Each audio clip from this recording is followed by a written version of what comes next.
They're part of the big story.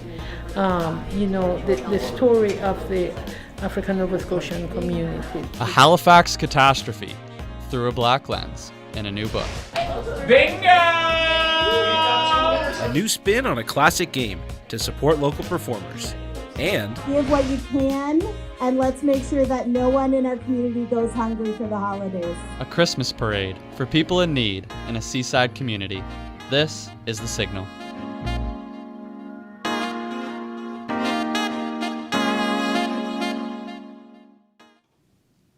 hi, and welcome to our final show of 2023. December 6th marked the 106th anniversary of the Halifax explosion. Nearly 2,000 people died after two ships collided in the Bedford Basin. Now, a legendary Halifax poet has launched her new book about the disaster. Aidan Rawding has our top story. At 8:45 a.m., these ships collided in the Narrows in Halifax Harbour. Dr. Afua Cooper's new book is a poetic retelling of the Halifax explosion. She was inspired to write this book when she was Halifax's poet laureate. In every year, December 6th, the explosion is commemorated. I was invited to read poems as poet laureate. The sound of terror, the sound of death. Well, I wanted to read something different, so I thought about it. So then I wrote a poem about the explosion. I did a lot of research to get into the soul as much as possible of the explosion, and I also wanted to humanize it. I just didn't want to be listing facts. One ship was carrying explosives, causing a massive blast. It's believed to be the biggest man-made explosion prior to the nuclear age. Dr. Cooper's book discusses the explosion's impact on Black Caledonians. But then there was also the larger objective I had, to look at the explosion through the lens of blackness, to highlight and foreground the black experience of the explosion, because that typically is not foregrounded or highlighted in the explosion narrative. Dr. Cooper learned about many notable Black Caledonians during the time of the disaster. For example, Dr. Clement Lagore. He established a hospital because as a black doctor, as a black man, he was not given hospital privileges in Halifax's hospital. Mm-hmm. So he had to become an entrepreneur and establish his own hospital. It's in doing the research I realized how much integral he was to the whole system of saving lives. So it's really, I think, important that people, when they think of an event that seems classic Halifax, that they also think of it as a diverse Halifax, and Halifax of immigrant cultures, as well as people that have been here for centuries. So I really believe that about history, that we need to humanize it, and I was thrilled that Dr. Cooper is doing that. I bought this for my daughter and my granddaughters who no longer live here, so that history will continue to be remembered. Dr. Cooper says she hopes people will learn more about the grand narrative of the explosion by reading her book. Braided throughout this grand narrative are these racialized stories, are these black stories that are not marginal to the grand narrative. They're part of the big story. The story of the African Nova Scotian community, which I dealt with in the book, the story of the MacNeill community, all of our histories combined are our history. Aidan Rawding, The Signal, Halifax. Bingo nights are a big deal in Halifax, and bingo enthusiasts just got another chance to play the popular game. But there's a twist. The Bus Stop Theatre hosted Cosmic Bingo. Charlotte McConkey explains. Bingo! This is how the Bus Stop Theatre Collective is raising money this year. Through the year, they host performances, rehearsals, and gatherings of all kinds. This Cosmic Bingo Night supports Bus Stop's mission to provide an affordable and accessible space for emerging performers. What they're really for is to try and keep our rental prices as far down as we can for local artists and people that need to use our community rooms and our theater spaces. So we try to get sponsorships throughout the year and just have local fundraising events just to make sure that those prices stay down and our staff can get paid as much as we can since we're nonprofit. In the past, Bus Stop Theatre held raffles, but this year they're mixing it up. Well, usually it's been a basket draw every holiday season. This year we decided to change it up a little bit. We went with bingo. Bingo, fun thing to get out and do. A lot of folks enjoy it. It's certainly popular in this region. And I adore bingo personally, so I was kind of like, yeah, let's roll with bingo. Fundraiser, but it's fun too. A lot of fun and a lot of nice prizes. So Josette worked closely with community partners to provide prizes. 2 $50 tickets to Propeller Brewery and 2 cans of Rolling Rock. What is this, beer? Beer. One player was especially lucky. How's it been going for you? Too well. In fact, I had some anxiety in the last round because I almost won a 3rd prize, which was too many prizes. I don't like attention, and I was very worried. But yeah, it's a lot of fun, and yeah, we got some great prizes already. Some cider, tickets to Outfest. So yeah. With one fundraiser down, the theater looks forward to a busy holiday season. This week, the Bus Stop Theater is hosting a reimagining of A Christmas Carol, called The Villain's Christmas Carol Part 2, The Revenge of Tiny Tim. Charlotte McConkey for The Signal, Halifax. Now for a new spin on an old photography technique. An artist is using a throwback style to help people share memories over the holidays. Kayleigh Stevens has the scoop. Alana Correa started practicing tintype photography just 10 months ago. Her first pop-up shoot was with the Curio Collective. It's a vintage market at the Lighthouse Art Center. It's pop-ups because I get to go to different communities where maybe people who wouldn't be able to make the drive to the city would be able to get a tintype. The tintype process is about 6 steps. Each step is integral to developing a great photo. First, the metal plate that the photo will be developed on needs to be coated in a liquid called collodion. Next, the plate needs to be bathed in silver nitrate. The room needs to be completely dark while the plate is in the bath. So, Correa built a miniature work area with a heavy curtain. After 5 minutes, the plate is removed from the bath and inserted, still wet, directly into the camera. Now, the photo can be taken.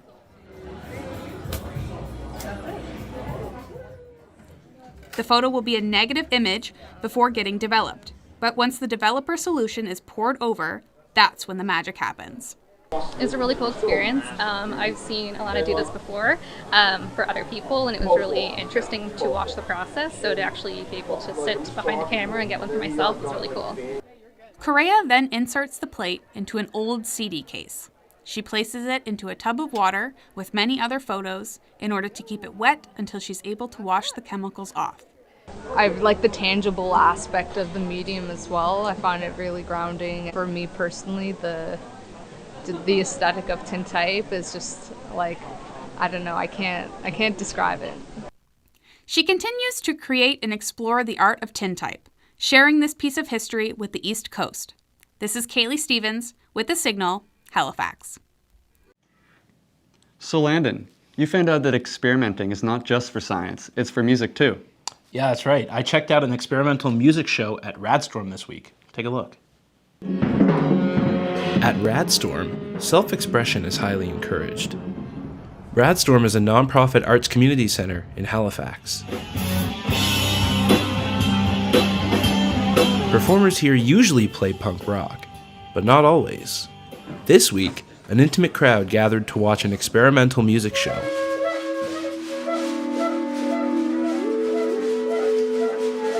Megan Gillespie was one of the performers. She's a lecturer at Dalhousie, and she's pursuing her doctorate in jazz. I researched the cultural politics of experimental jazz singing, so kind of my research relates to my practice too, which is cool. The show opened with performers tapping on bowls, dishes, and other household objects. If not for the sounds of clinking and clanking, you could hear a pin drop. Tonight I'm certainly focusing on experimental, like free improvised music. But yeah, I try and do a whole host of things. On stage, Gillespie was joined by a drummer, cellist, and saxophonist. The music was entirely improvised. The musicians listened to each other, worked together, and made it up as they went along. The group moved through sonic peaks and valleys with lots of build-ups and dropouts. Because the music was improvised, the audience had never heard it before, and never will again. For The Signal, I'm Landon Morris. Coming up on The Signal, as long as I have my board, my suit, the cold is no factor. You might be surprised at who's catching waves in the cold off Lawrencetown Beach. And wish you a Merry Christmas, we wish you a Merry Christmas. Decking the halls on Spring Garden Road, plus 2 more stories for the season. That's later on The Signal.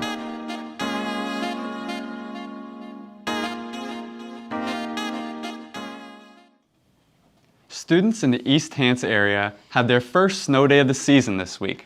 Kids were free to sled, sleep in, and stay home. Megan James reports.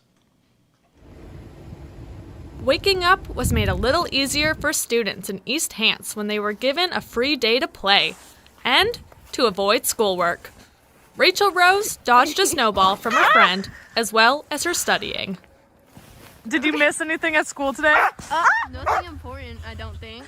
We had art, math, gym, science, and ELA. If the roads aren't bad, hopefully the school will lose power tomorrow, so we don't go to school. Because I have a social studies test. I don't want to do my test. Maybe Miss Collop won't be there. I'm gonna fail it. I haven't paid attention for any of the classes.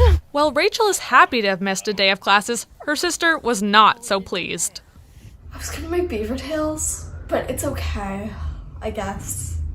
I had stuff to do. I had plans, but they got canceled and ruined. I slept, watched TikTok, and that's it. And ate cheese. Where's Rachel right now? I wonder where she's supposed to be. She's supposed to be studying for her test. Where is she? Out in the snow, playing like a maniac. Although not everyone felt the delight of delaying the week, one thing is for sure. Hudson the dog had a great time having his girls at home. Megan James, The Signal, Halifax.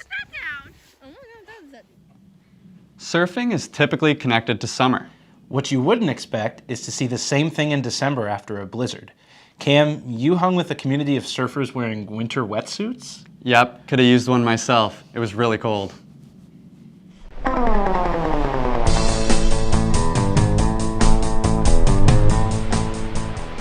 Here at Lawrencetown Beach, locals and athletes from abroad are enjoying prime time for surfing, even with the wind biting at their faces. In terms of waves, winters are definitely better.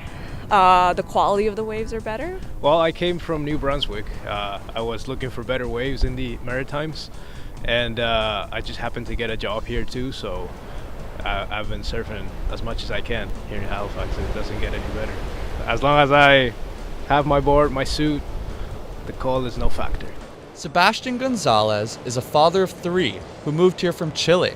He's been surfing his whole life. Oh, it's amazing, man. This is my first time in the snow. Chile is a cold country as well. It is we don't have the snow in the coast, but it is a cold country. But for this experience, for me, it's a blessing of God. It's amazing. It's beautiful, and I hope to do it again. Foreigners say Lawrencetown is a welcoming surfing community.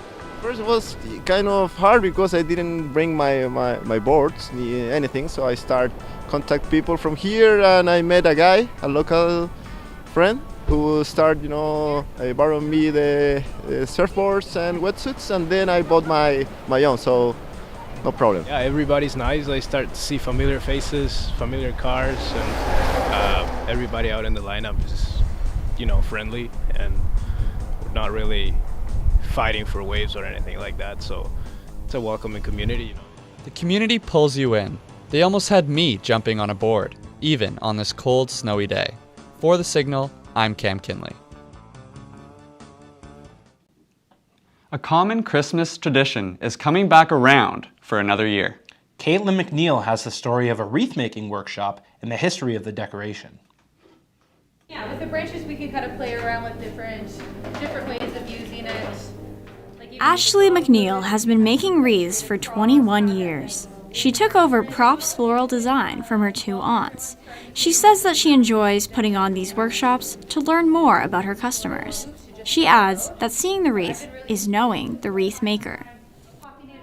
I always say that the wreath on your door is setting the tone for like how you've decorated your home. So I feel like it's a little slice of like people's personalities that people can see curbside.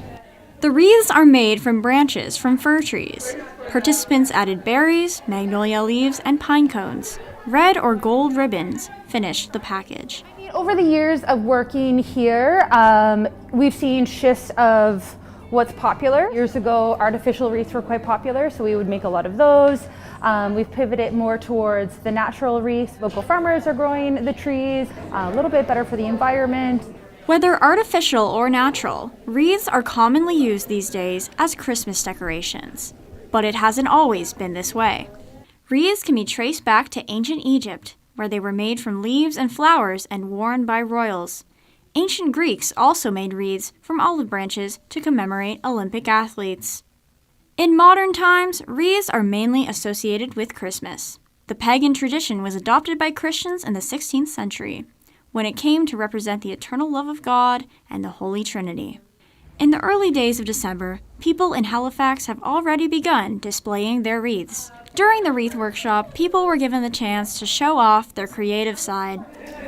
The smell, the bows, the pine cones. There's something special about them,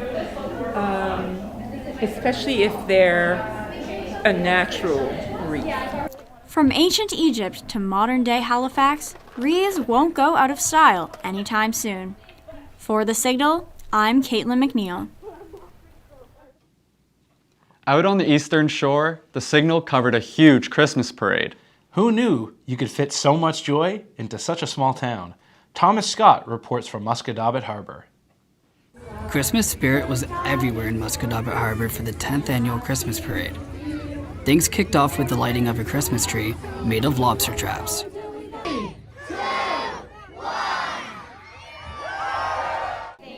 Then, there were carols.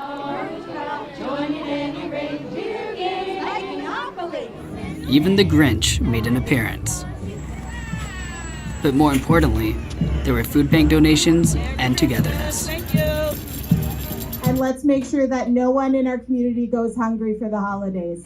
Then the parade kicked off with a pinch of Nova Scotia flavor, including off-road vehicles and a lobster theme throughout.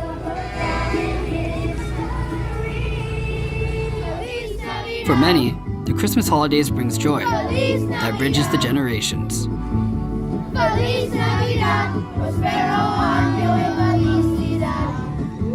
And it's also so nice to know that when we started it 10 years ago, some of the babies weren't even born. And there's little kids that we haven't seen in a while that were like 3 when all this started, and now they're teenagers. So it's really neat to see the family tradition every year. And it makes the community smile, and it takes a community to do a parade this size. The people that enter it, all the people that are watching it, it's a community event, and it's wonderful. And this tight-knit town is coming together again for Christmas. Thomas Scott, The Signal, Halifax. Good job. And finally, on the first night of December, the usual hustle on Spring Garden Road disappears. It's replaced by gifts, pine trees, and a Victorian-style choir. Xixi Jiang took out her camera for one magical night.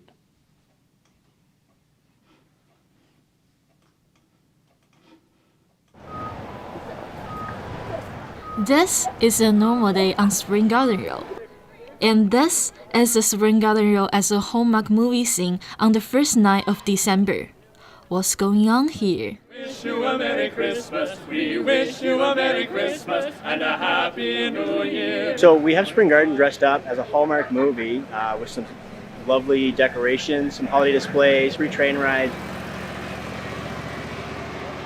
visits from Santa, all to kind of get people into like that Christmas spirit. It took us about a year to plan for this event. It takes about 20 to 30 people to set up a display like this. One magic feeling is being surrounded by caroling from a classic choir.